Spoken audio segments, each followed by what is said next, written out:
السلام عليكم اخوات، كيف دايرين؟ لاباس عليكم؟ كنتمنىكم تكونوا بخير وعلى خير يا ربي، واللهم صليبا نافعا على هذا الشتيوه اللي صبات علينا اليوم ان شاء الله. كيف ما كتشوفوا، كيف ما قلت لكم سمحوا لي كنصور لان السيبوره تهرست ليا. المهم جيت اليوم باش نشارك معكم العسل. غادي نبدا في التجهيزات ديال رمضان المبارك، وكيف ما قلت لكم انا غادا مسافره ان شاء الله. بغيت نجهز العسل اول شيء باش يعقد ليا ويجيني زوين، وكل ما جهزتوا العسل هو الاول كيجيكم المعسلات ناجحين بزاف. العسل اللي معتمد عندي واللي دائما كنشاركو معكم، ما كندير فيه حتى تعديلات ولا تغييرات. المهم هنا عندي 2 كيلو السكر. خديت السكر قالب هرسته بهذه الطريقه، وهذه هي الطنجره اللي دائما كنجهز معكم وكندير فيها العسل. غادي ناخذ هنا عندي واحد القطعه ديال الليمون وقطعه ديال الحامض. الليمون هو البرتقال والحامض هو الليمون في الدول العربيه. غادي ندير طريفات هكا في الجناب بهذه الطريقه. وهنا عندي كاس ديال عصير الليمون، صفيته 2 ديال المرات كيف ما كتشوفوا. كاس ديال العنبه ما يعادل 150 ملي. وهنا عندي ربع كاس اولا نصف كاس ديال الحامض اللي هو الليمون حتى هو مصفي.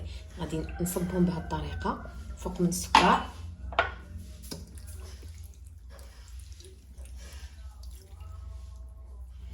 وهنا عندي 2 لتر ديال الماء. كيف ما كتشوفوا القرعه ما عامراش، هاد القرعه كتوزن ليا 2 ديال لتر ديال الماء. انا ما غاديش نديرها كامله، علاش؟ لانني غادي نقص هاد الكاس ونص ديال الماء.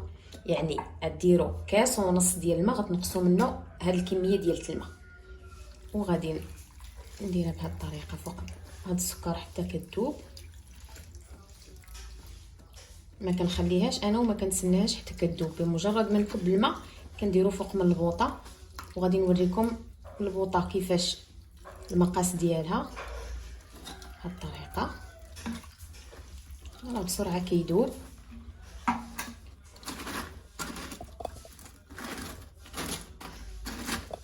وغادي نشعل النار دابا وغادي نرميه ونوريكم الطريقه.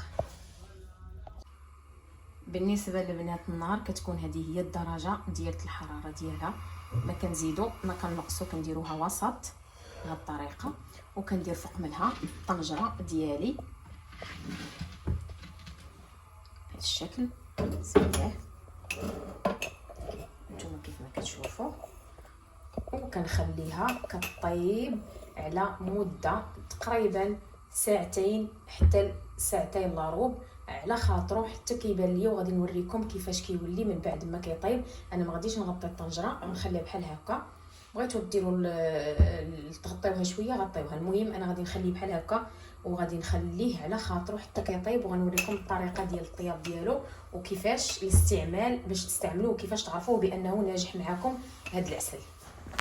بالنسبه للاخوات الاستعمال ديال هذا العسل للاكل، غتاخذوا واحد الكميميسه وغديروا فيها هاد النسمه اللي نتوما كتحبوا، مثلا الزعتر، الزعتره، اي تنسيمه غديروها الوسط. وغتحيدوا دوك القطع اللي كاينين ديال الليمون والحامض وتخليوها تقريبا واحد 24 ساعه حتى كتطلق التنسيمه وكتستخدموه للاكل في حاله الاكل.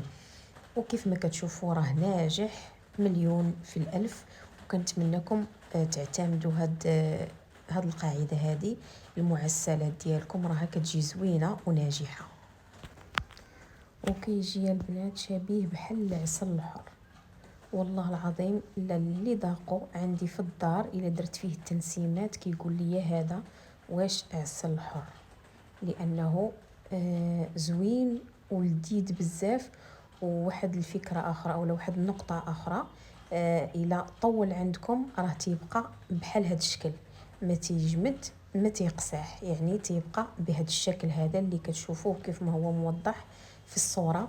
وعن تجربه ناجحه ودائما هو المعتمد عندي. وكنشكر زينب المغير على هذه الوصفه هذه اللي حطات، يعني الله يعطيها الصحه وتبارك الله عليها. وكنتمنىكم البنات تعتمدوها وتخلوا لي التعليقات ديالكم والتطبيقات ديالكم على صفحتي على الانستغرام اللي هي الوديع.